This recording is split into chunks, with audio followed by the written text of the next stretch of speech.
I know that I can give you all the how-to content in the world, but if you don't actually have the right mindset, the right approach, and the right fundamental understanding of marketing, and if you're not willing to do the hard work, all of those how-tos aren't worth a damn.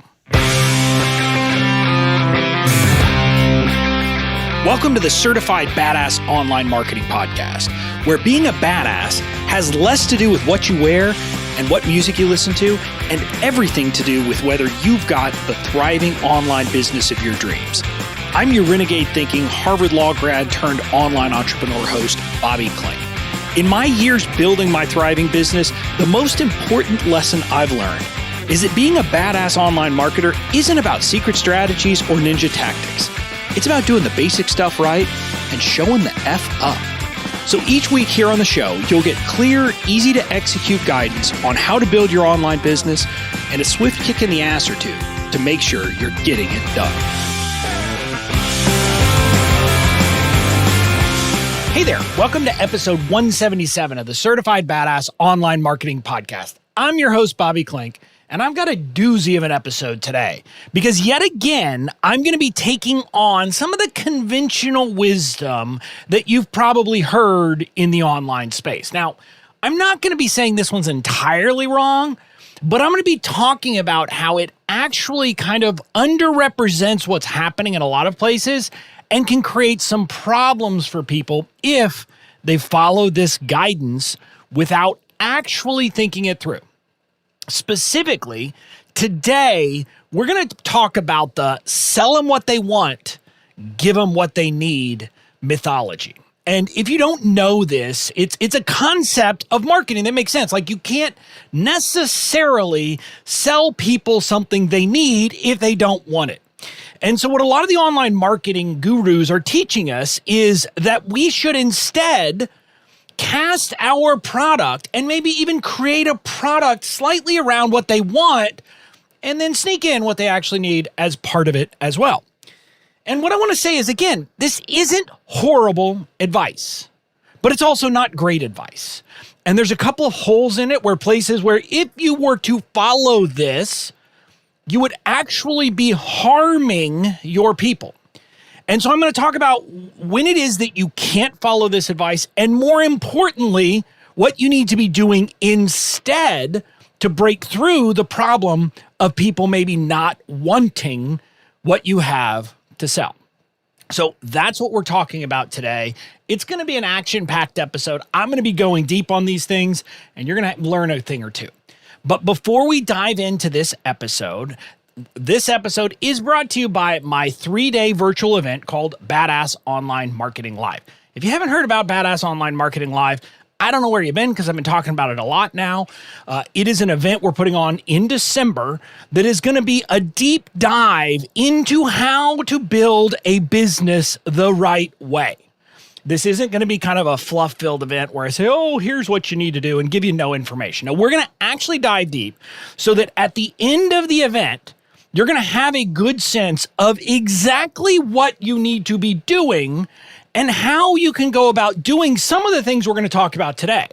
Because what I'm going to be talking about today, some of these concepts come from a new framework I've created called the Badass Online Marketing Framework, which is basically about a holistic way to approach marketing in the online world to actually get people to the point that they're buyers and to do it without having to be pushy or use gimmicks or tricks or anything like that. So that's what we're diving into at the event. It's going to be action-packed. I've got some great guest speakers coming, and like I do, I pick speakers based on content. I didn't care about their name. I didn't care about if they had, a reputation. I said, I want people who can deliver value, not sizzle. And so it's going to be a lot of fun. And even though I say that, these are some pretty impressive people. So you're going to enjoy it. We're going to talk about it over 3 days. Day 1 is Badass You, how to become a badass online marketer yourself.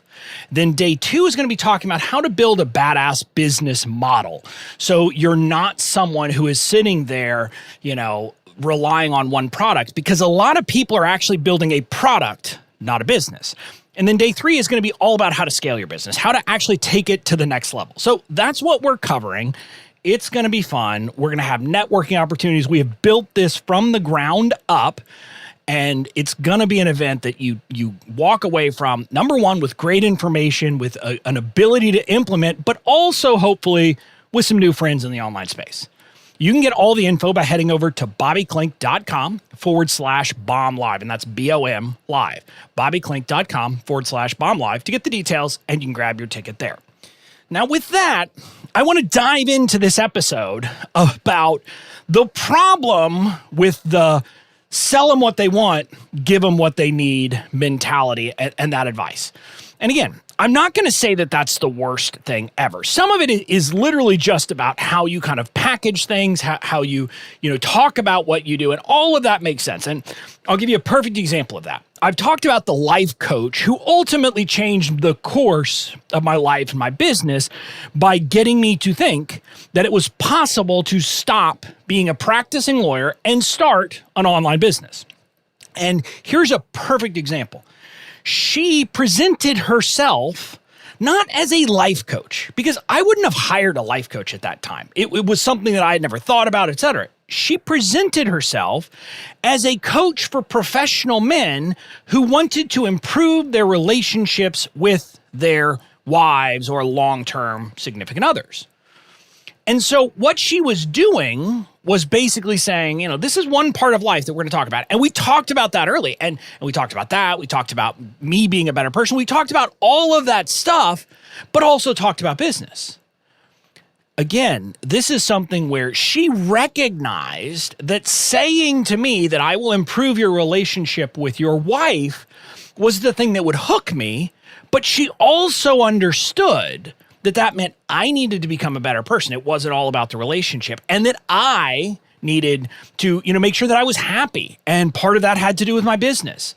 See, you can see how that's a perfect example of selling me what I want and giving me what I need.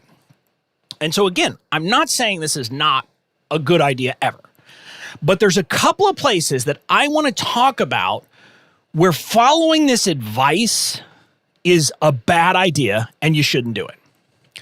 The first is, what if you believe that what they actually say they want and what they want is actually not good for them? It would actually be bad for your audience. And now again, obviously you're not going to sell them something that's like fatal or something like that, but I want to go a bit deeper on this.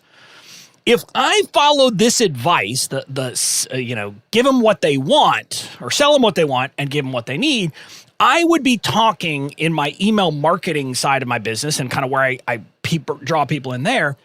I would be doing something very specific, because there is something that everybody asks for, that everybody wants in the email marketing space. They want a template. They want a fill in the blank, plug and play email template. Well, I truly believe that those templates, not only are they not helpful, they're actually harmful, because they're actually being counterproductive to what you should be doing in your email. And so I tell you this because I'll just tell you, I've had a lot of people suggest to me that I should create a template, a plug and play template as my freebie, because there is no doubt that I could bring in more leads and bring them in more cheaply if I did that.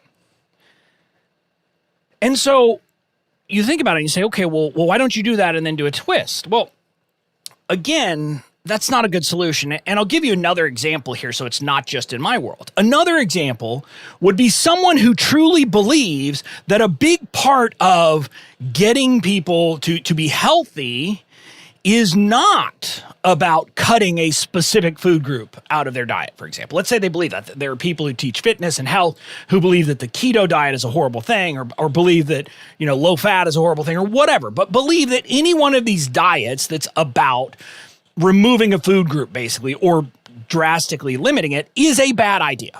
Well, for those people, they should not feed into the notion of saying, I've got a quick solution, just stop eating carbs and you'll lose weight. Because that would be counter to what they believe is actually useful to their people. And in both of these cases, there's a couple of things going on here. Number one, if, I with the email or this person who believes in the health were to actually give in and sell them what they want. And by the way, let me be clear, because I'm talking about selling here. selling isn't just about what you actually sell. It's about your freebie. It's about everything you do. And if I were to take the approach of saying, okay, well, I could give them a template, I would be hurting them and hurting me, hurting my business over the long term. And that is the problem that realistically you have to recognize. And let's talk about how it would happen. First of all, if you believe that what they want is actually harmful to them, you get that giving it to them is going to hurt them.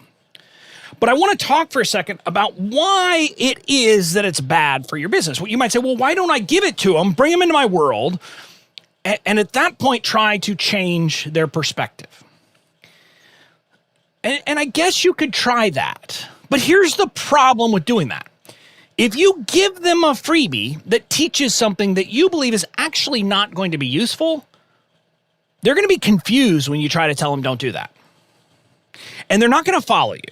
And even if you were selling a product and you sold them this starter product, you're not going to move them along into higher level products because they're not going to get good results. Like if I gave people a Mad Libs version of email marketing with email templates and all they had to do was fill in the blanks and all that crap, they're not going to get good results.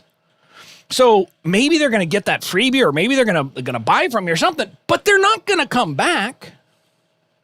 Whereas I've had many people tell me that listening to the way I talk about email, the way I actually do it, led them to get good results with email. And then they bought my email marketing course because they wanted to get the whole thing. And that's the difference. See, if you're willing to, to take a different path, you can be successful. So what is the solution if this is where you stand? If you believe that what people are asking for is not what they actually need and that it's actually potentially harmful to them, what should you be doing? My answer is very simple. You have to commit to lead.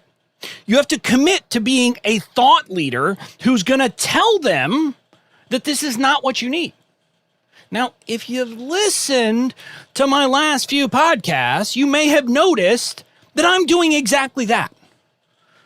A few weeks ago, I had an episode about, there is no instruction manual for online marketing and quit looking for it. Then I had an episode about what's wrong with the online marketing world and how we need to fix it and how we need to all stop being quick fix people. And then last week, I talked about why you have to understand the why, and you can't just say, well, I just want to understand what to do. What I'm telling you is I know that most of the people in my space don't want to hear that. They want me to tell them I have a plug and play, simple instruction manual that everybody can use. Online business in a box. But I don't believe in that. And I'm willing to have a sorry, not sorry moment and tell people you can't do that. And you might wonder and say, well, how is that serving my business? Well, it's serving my business because I'm not sure, but I kind of think my podcast, my messaging is very different from what other people are saying in the same space. You don't hear a lot of other podcasts where people are simply saying, hey, chasing the latest TikTok thing is dumb. Trying to do reels is dumb. And I'm not picking on specific tactics, but where I'm willing to say that, look, that's not what you need to be doing. Because a lot of people are just saying, well, people want how-to content, so I'm going to give them how-to content. Whereas I know that I can give you all the how-to content in the world, but if you don't actually have the right mindset, the right approach, and the right fundamental understanding of marketing, and if you're not willing to do the hard work, all of those how-tos aren't worth a damn. And so I'm not giving a lot of how-to on this podcast anymore because I believe the problem is that talking in how-tos gets people focused, thinking, well, that's what I need to do. I need to learn the how-tos. Whereas what I'm saying is what you actually need is to stop focusing on tactics and individual strategies and start thinking more broadly about your business, about marketing, about all the things, and understand how it all fits together, and then you can put it together. And that is a very different perspective. And it's something that, candidly, a lot of people don't want to hear. And so me having this messaging means I'm going to have fewer people on my list. I'm going to have fewer people following me. I'm going to have fewer people downloading a podcast than maybe if I did how-to content. But that's okay with me. That's okay with me because I don't care about having a huge number. I want to have the right people. I want to have people who are willing to do the hard work, who are willing to take my advice when it comes to these things. And if I'm not willing to take a stand and commit to being a thought leader on these things, I'm not going to attract those people. And the same goes for you. And now it might be that where you are in your space, you're not as unconventional as me. Now I'm going to tell you that candidly, you've got to bring something different than everybody else if you really want to build a following. Because otherwise, why do they pick you? I use this example all the time when I see people who say, well, I'm going to create a course about social media or about Instagram. Let's be specific, about Instagram for online entrepreneurs. And I simply say to them, okay, why are people going to buy from you instead of all of the other established names of people who have a course, have a program on that? Now, I want to be clear. I am not saying that those people shouldn't create a course. I'm simply saying that there darn well better be something that separates what they teach and how they teach Instagram from how other people are. Because if they're simply teaching the same thing in the same way without any distinguishing feature, without anything that is their kind of their unique thing, chances are they're not going to succeed. And the same is true with you. Now, that's a kind of a bit of a digression. But it's especially important if you actually believe that what the audience wants is not what they need in a very fundamental way, and that giving them what they want could actually impede them. And this often happens where there are a bunch of other people who have simply said, well, you know, I'm going to just give them what they want, even though it's probably not what they need. I'll give it to them. And so the messaging, they see all these things. Like I see a lot of people, I see ads on the internet of other people offering email templates. These people have said, hey, that's what people want. I'm going to give it to them. And so guess what? Because that's happening, people are getting the message that that's what they should want. And so it's when this is happening is often where you're definitely going to have to be willing to take a stand. And it'll make you an outlier, but it'll make you more successful over the long term. Because number one, as an outlier, you stand out. People notice you. People see you. And the right people notice you. The people who are willing to actually do the work of doing what they need are going to be willing to listen to you and follow. So that's the first place where this is harmful, is what if what they want is affirmatively harmful to them? And this is largely about, in a place where there's a lot of noise. You see it a lot in the diet and fitness market. You see it a lot in the online marketing market, but you get the point. It's in these places where there's a lot of people talking. A lot of people are just trying to give quick fixes. And most of us are going to say, that's not what they want. That's actually harmful. But there's another place that this comes up. And by the way, comes up for me in my life too. So I have both of these problems. What if people are never really going to want what you have, but they really do need it? You might be saying, what the heck are you talking about there? Well, I'm going to use my legal stuff as an example. Now, there are a few online entrepreneurs who want it. And, you might be able to say, well, they want to be safe. But yeah, okay, but that's so amorphous, whatever. The reality is that people never really want, or I should say, most people never really want to deal with the legal stuff. Just like most people never want to deal with the tax stuff or the financial stuff. There's a lot of stuff like that that's in our businesses that isn't sexy. It's not fun. It's not what people enjoy doing. It's not what people want to spend their time doing. And it may be true for you as well in your market. So if you're dealing with something that's like one of those things that has to be done, but isn't really fun, and you can't really make it fun, you can't really make it into something they want, that can be a problem. And again, there are some cases where you can do this. Like, for example, people who sell budgeting courses, you might say, well, nobody wants to budget. But they actually spin it. They say, look, when you budget, that's what actually frees up your money and gives you more money to spend. So that's the way you can kind of turn it into something that people want. But most of us, like if we're in this space, and by I mean in this space, if we have something that people really don't want, but they really do need, it's one of those things where it can be hard to make the shift. And this will most often come up if what your product does is preventative. If it's preventing something that could happen bad in the future. Those products are just hard to sell because people can't really envision that bad things are going to happen to them that haven't happened yet. And so it's tough to make the case for those. In fact, according to kind of the book that's considered the Bible of direct response marketing, you can't, or some copywriters believe you really can't sell that with a direct response marketing. You can sell it, but not with direct response of what a lot of the people online are doing. Again, I hope you get, though, that just giving up is not a good plan, because that would be bad for your audience. If you want to serve your audience, you have to get them to accept and do the things that they need to do. In my case, the legal stuff. And again, in my case, I saw a lot of entrepreneurs having problems over and over and over again because of what they were, because they didn't want to deal with it. So they just kind of ignored it. And so I knew that this could be bad, and I knew it could have these bad consequences. And so I knew that not finding a way to crack the code would not be serving my audience. And what I'll tell you is that the solution here, in my opinion, what I found from my business, is that the solution in this context is to connect with your audience at a deep level. What I mean by that is spend time nurturing, talking with, building up relationships with the people in your audience.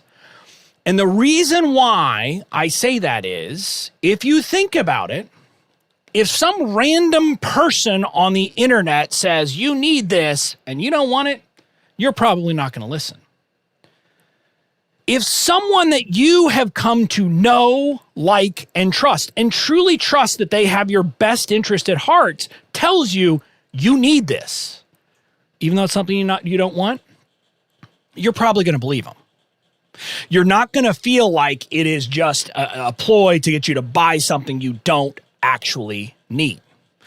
So this is kind of an interesting thing because it's an interesting perspective that I had hit me of why it was that effectively I was almost destined to do marketing differently than most of the people in the online space. See, most people in the online space are focused on converting people. It is like a conversion driven, bring them in, sell them, and sell them again, right? I mean, that's kind of the way they approach it.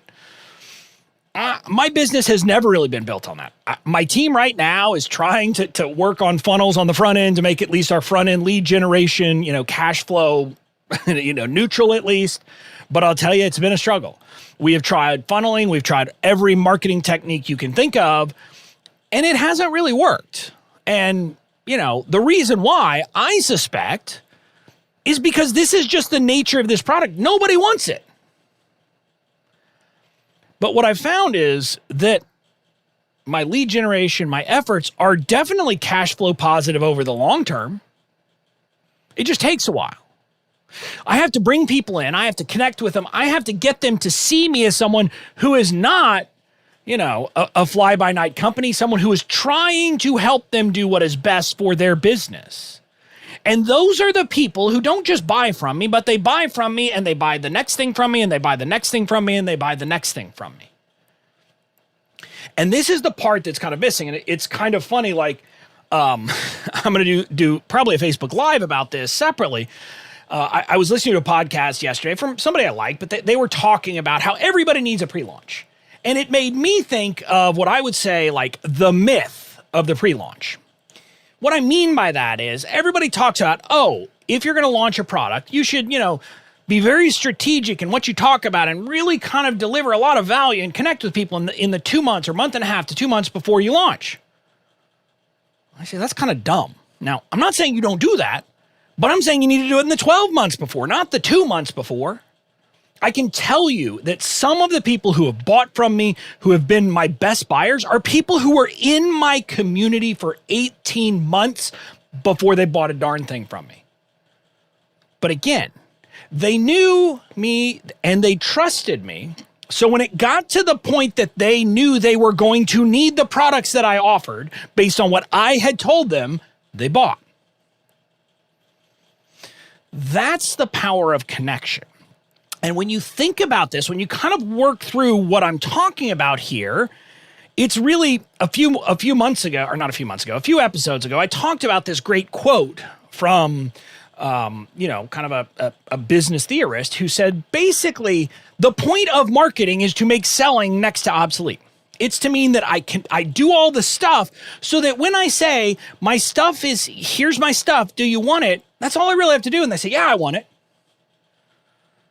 The two things I've talked about here, committing to lead and being willing to take a stand and actually, say what you believe from the get-go and not try to hide behind stuff.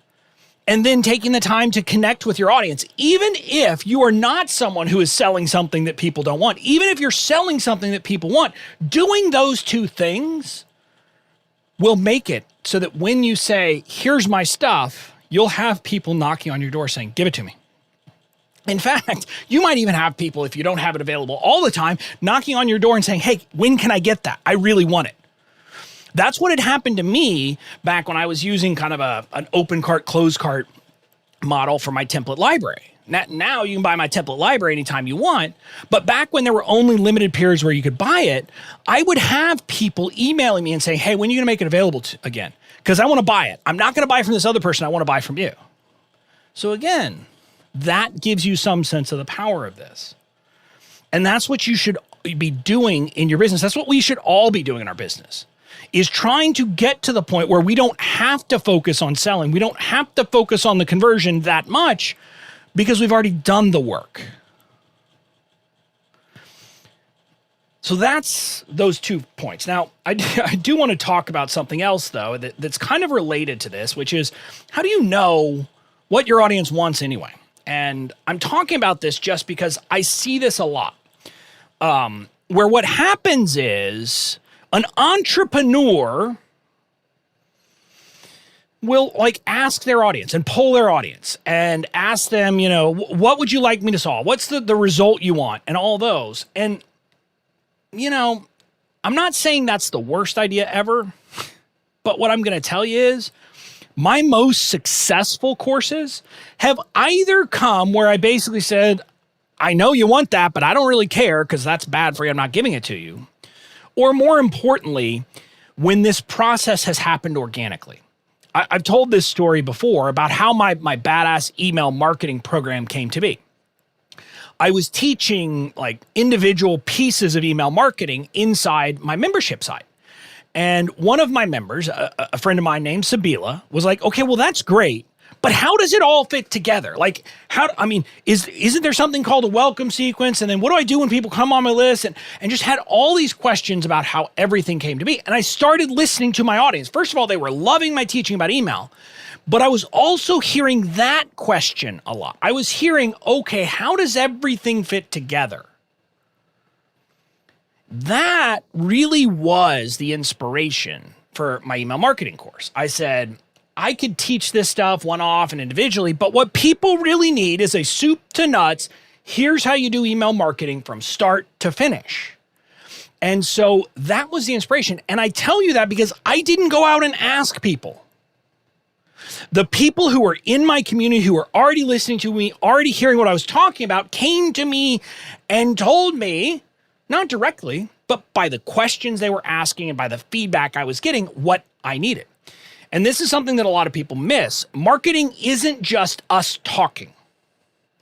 An equally important part of marketing is listening to what we are hearing in the marketplace.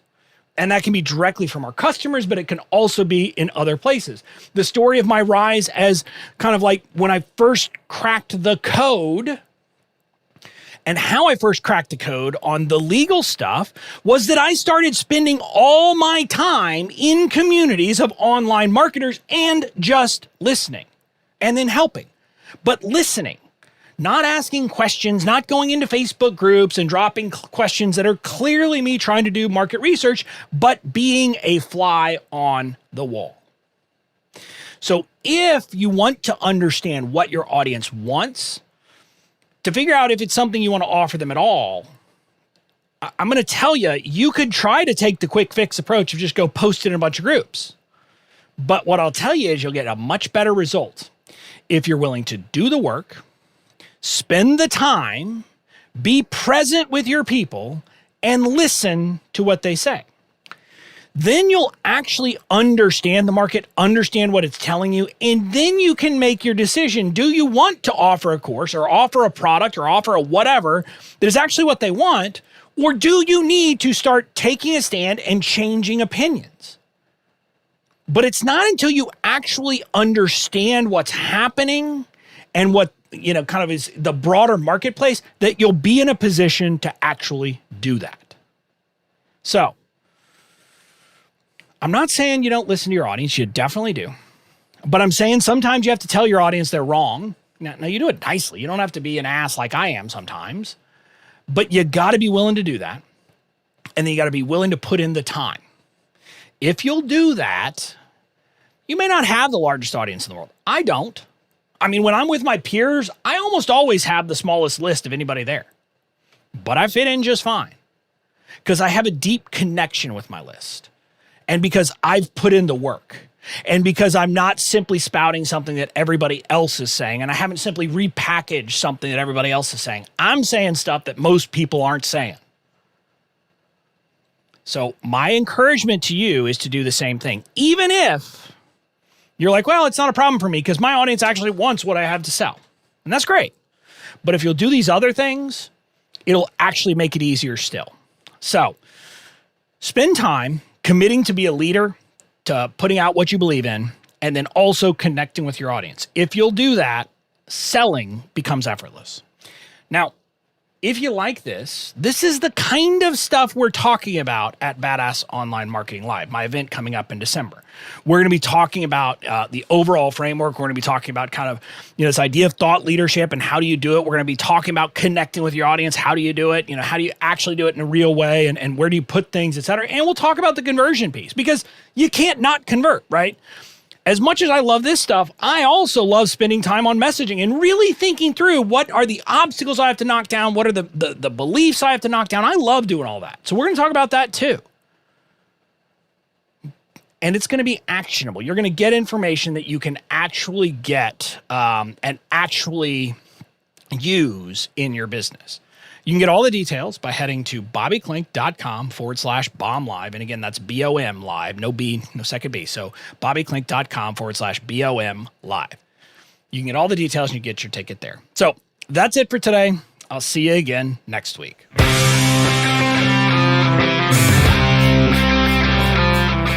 That's it for this episode of the Certified Badass Online Marketing Podcast. Make sure to tune in next time. And in the meantime, go out and build the badass business of your dreams.